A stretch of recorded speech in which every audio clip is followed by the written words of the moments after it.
Yun. Ito yung stator na binalag ko noong nakaraan. Ngayon ang gagawin naman natin dito ay wawiringan natin. Ayan.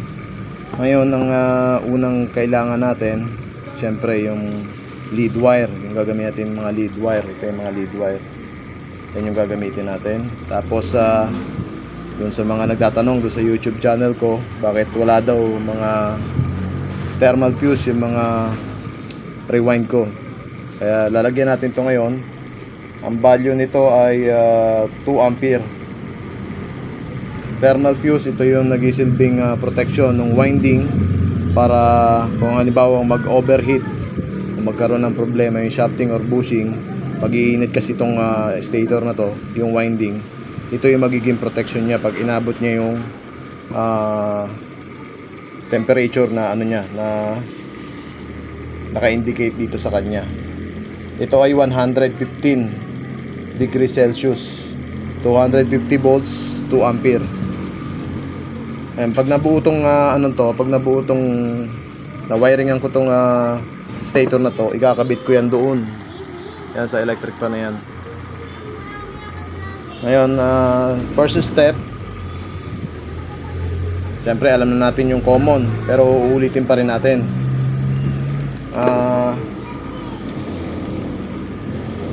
Kahapon, ito yung sa capacitor, itong isang strand na to. Tapos itong isang strand, yun ang common. Pero titingnan natin kung yun pa rin. O, yan pa rin, 399,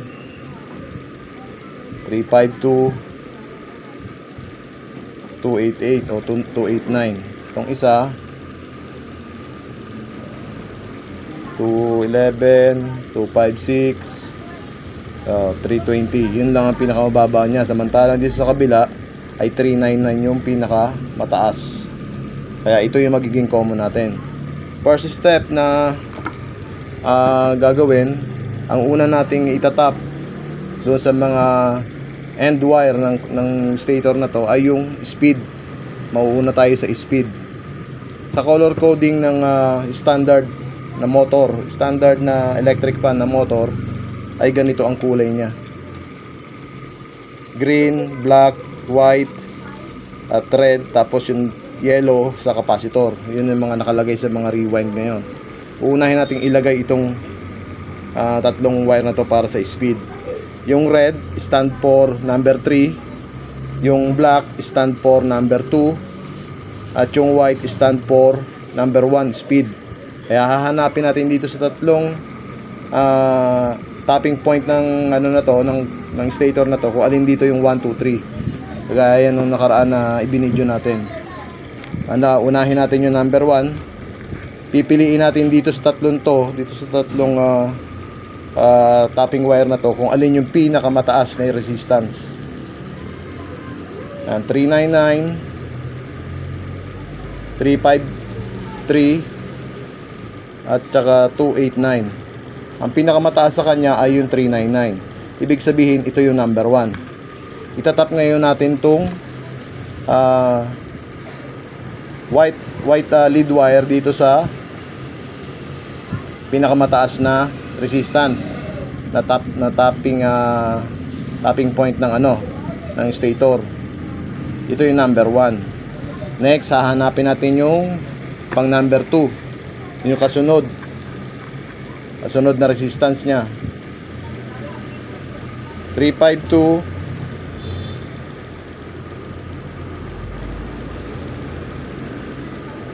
289. 352 yung kasunod. Ibig sabihin, ito yung number 2. Tatap nga natin to ngayon, yung lead wire na black dito sa tapping point ng number 2.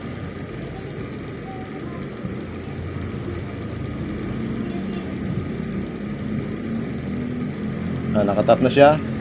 Next naman, siyempre hindi natin kailangan testerin. Automatic yung mababang resistance, pero testerin pa rin natin para makita nyo. Yung mababang resistance, yun ang number 3, yan, 289. Kaya itong red lead wire ay itatap natin doon sa tapping point na number 3, which is ang resistance nya ay 289. Okay na tayo sa speed. Ang next naman natin ay yung isang line ng capacitor. Ito yung dilaw. Dalawang dilaw yan.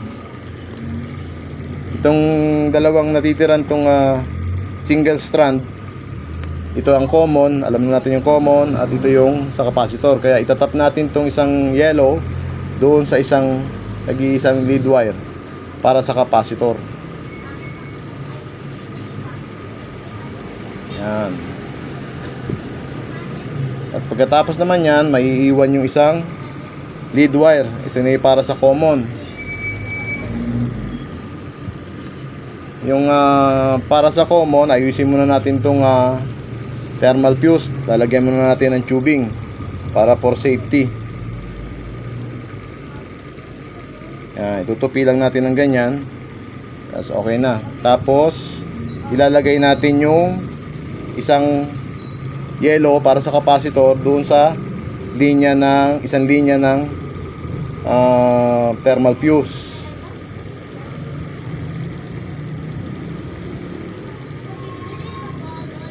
After nyan, naikabit nyo na yung pinagkabitan ng yellow lead wire. Itatap natin ngayon tong isang strand ng stator, yung sa common. Itatap natin ngayon dyan yung lead wire, tapping point ng common. Magkasama silang tatlo. Isang paa ng thermal fuse, isang wire ng capacitor, at yung tapping point ng common galing ng stator. Tapos yung isang paa naman ng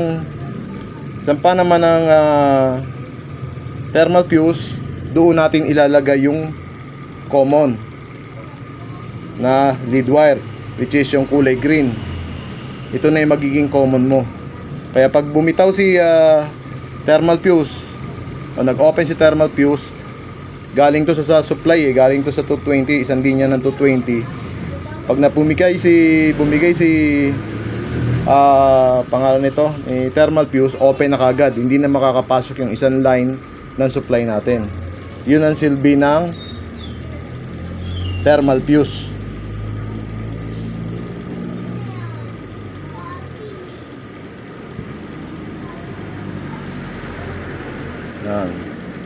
Yan po, na hinangan ko na siya.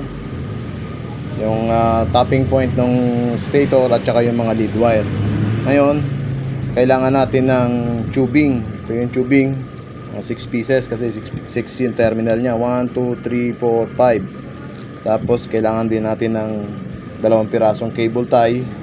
At syempre kailangan natin ng kapiraso din na mylar pin, pansapin sa kanya. Pansapin dun sa mga lead wire papunta rito sa stator coil.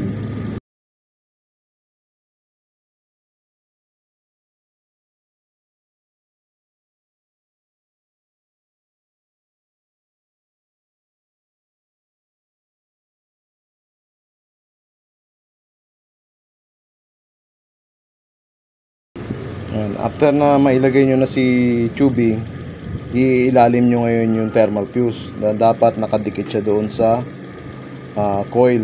Dahil kaya tayo naglagay ng thermal fuse para doon siya maka-detect ng init. Lalagay natin tong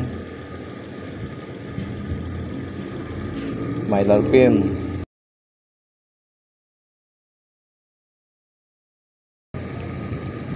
After nyo mailagay, check nyo dun sa gilid kung wala bang sasabit para maisama nyo sa cable tie. Lagyan natin yung gitna.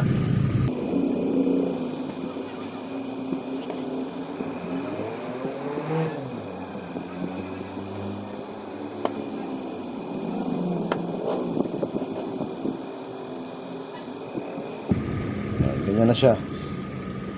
Ngayon, mayroon din ako nilagay dito na tubing para naman protection, kasi umiinit nga itong stator. Kailangan natin protectionan din yung wire. Yan na siya.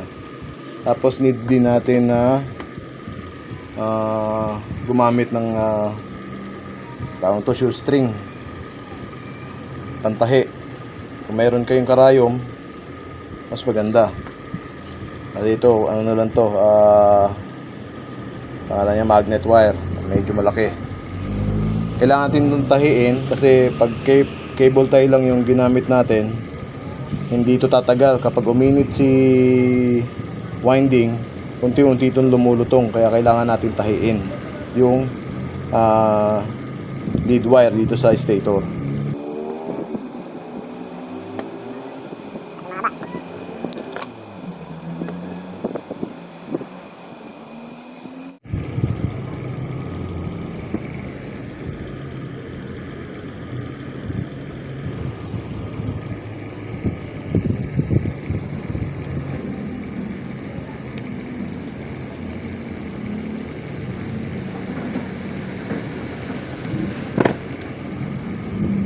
Siya. Kung meron kayong electrical varnish, pwede nyo lagyan yan para safety rin, tumigas yung ano nya, para tumigas din yung pagkakalagay nung tubing. Ayan, testingin natin kung hindi ba tayo sumala dun sa pagtatahi o paglalagay kanina.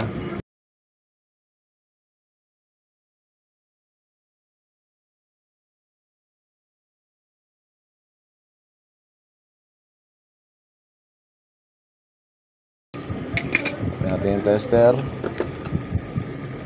lagyan natin sa ohms. Ayun, yung isang test prob,